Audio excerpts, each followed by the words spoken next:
কোৱা, শামুকৰ দৰে পিঠিত লৈ ফুৰাম নেকি মোৰ ঘৰ? নে উঁইৰ দৰে সাজিম মিনাৰ আৰু সুৰংগ? সকলো ঠাইতে যাৰ ঘৰ আছে, তেওঁ হেনো বিচাৰি মৰে শেহতীয়া ঘৰ। য'তেই মই থাকোঁ, সেয়ে মোৰ ঘৰ।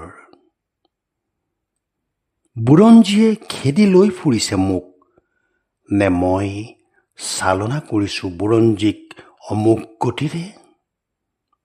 মই ভয় নকৰোঁ দুটামান ভুকভুকনি বা খঙাল দাঁত বা বন্ধ দুৱাৰ। মই য'ত থাকোঁ, সেই মোৰ ঘৰ।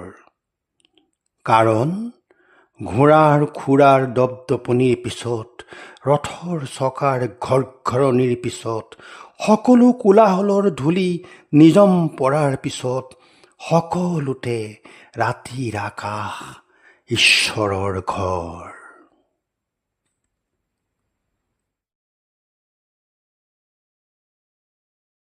সকলোবোৰ ঈশ্বৰৰ খং যেতিয়া বিফল আক্ৰোশত মাৰ যায়, সকলোবোৰ ঈশ্বৰৰ প্ৰেমে যেতিয়া মনটো লেকেটা লগায়, ঈশ্বৰ নোহোৱাকৈও যেতিয়া বাট বিচাৰি পোৱা নাযায়, তেতিয়া নিৰুপায় মানুহৰ হাতেৰে ঘৰ ভাঙি ওলাই আহি ৰৈ থাকে কেৱল আকাশ।